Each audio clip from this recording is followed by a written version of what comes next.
Ikigo gikora imirimo ijyanye n'ubucukuzi bw'amabuye y'agaciro Aterian PLC cyatangaje ko mu bushakashatsi bw'ibanze cyakoze bwagaragaje ko mu Rwanda hari amabuye ya lithium ya mbere meza.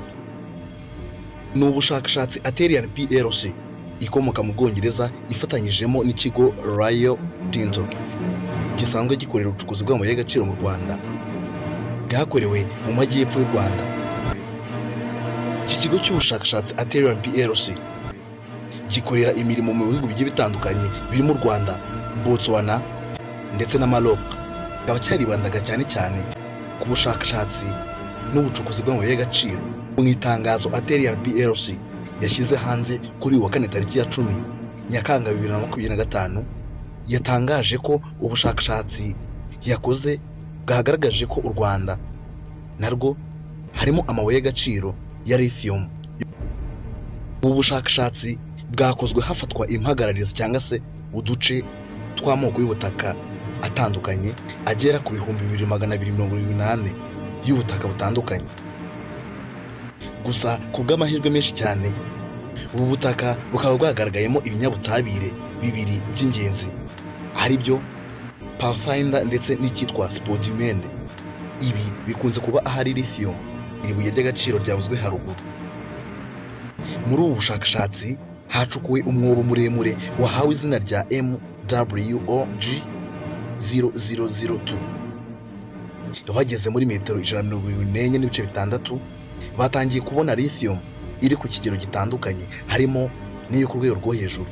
Ku gucukura byabereye mu duce tubiri twonyine, ariko gusa bikaba biteganyijwe ko hagomba kuba uduce 12 tugomba gucukurwamo cyangwa se tugomba gukorerwamo ibi bikorwa by'ubucukuzi bw'amabuye y'agaciro. Umuyobozi mukuru wa Aterian PLC Simon Lawlerson yavuze ko yishimiye ibyo ubushakashatsi bwagaragaje, ashimangira ko ari intambwe ikomeye. Yakomeje avuga ko nubwo hakenewe akandi kazi mu gusuzuma ingano y'umushinga n'uburyo uzakomeza, ibi ari ibimenyetso by'ibanze binatanga intangiriro nziza yo kubakiraho mu gukomeza ibikorwa by'ubushakashatsi mu Rwanda. Lithium ni amabuye yatangiye kuvugwa mu Rwanda mu mwaka wa 2020. Uwo mwaka akaba ari nawo agaciro kayo ku isoko mpuzamahanga katangiye kugenda gatumbagira, ubwo igiciro cyayo cya toni imwe cyavaga ku madolari 48.90 mu mwaka wa 2022 kaza kugera ku madolari 61,520 ku ijana mu mwaka wa 2023.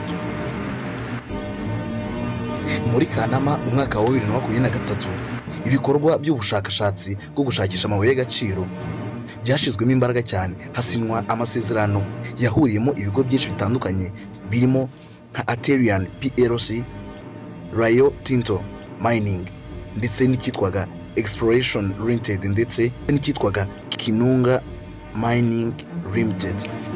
Ni amasezerano yateganyaga ko ibikorwa byo gushakisha no gucukura amabuye y'agaciro ya lithium ndetse n'andi ashobora kuboneka bishobora gukorerwa ku butaka bungana na hegitari 2 n'ibice 750 z'ubutaka buri mu ntara y'Amajyepfo. Lithium ni ibuye ry'agaciro ryavumbuwe ahagana mu mwaka w'1817 rikavumburwa n'uwitwaga Johann August Alfredson. Ryifashishwaga mu gukora ibintu bitandukanye birimo bateri za telefone, iza mudasobwa, iza kamera ndetse n'ibindi bikoresho by'ikoranabuhanga. Mbere ya 2020 abari baza agaciro k'iribuye bari mbarwa, cyane cyane ko n'agaciro karyo kari hasi cyane. Mu kuboza k'uwo mwaka nibura ikiro kimwe cya lithium cyaguraga amadolari 9, ubwo nahinganye n'ibihumbi 9 by'amafaranga y'u Rwanda. Bivuye ku madolari 20.5 cyaguraga muri Mutarama umwaka wa 2018. Gutakaza agaciro byatewe n'ingano nini yaryo yari yashyizwe hanze ku isoko mu mwaka wa 2020 bihurirana n'icyorezo neza cya COVID-19. Gusa mu mwaka wa 2021 bigaragara ko wabaye nk'umugisha kubera ko abantu bari mu bucuruzi bwa lithium, ubwo igiciro cyayo cyazamutse ku kigero kirenga 600 ku ijana. Muri Mata uwo mwaka kikagera ku madolari 78,000, ubwo narenga miliyoni 28 z'amanyarwanda. Ibi hari kuri buri toni. Gutumbagira kw'agaciro ka lithium byatewe ahanini n'imbaraga nyinshi zashyizwe mu ikorwa ry'imodoka z'amashanyarazi zikenera bateri nini zashoboraga kuba zamarana umuriro igihe kinini. Mu mwaka wa 2021 inganda zitandukanye zagurishije imodoka zikoresha amashanyarazi miliyoni 6.6, zikubye kabiri ugereranije n'izari zaragurishijwe mu mwaka wa 2020.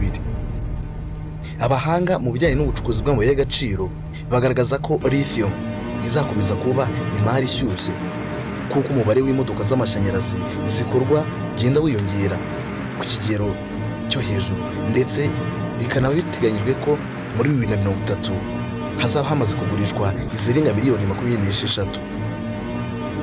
Kugeza kuri uyu munsi wa none ibihugu bigurisha lithium nyinshi ku isi harimo ibizwi nka Chile, Ubushinwa, Ubuholandi, Korea, Ubudage ndetse n'Ububiligi. Muri 2020 nibwo u Rwanda rwatangaje ko narwo mu bushakashatsi bw'ibanze rwari rumaze gukora rwasanze narwo rufite aya mabuye y'agaciro, aho ku ikubitiro yavuzwe mu karere ka Ngororero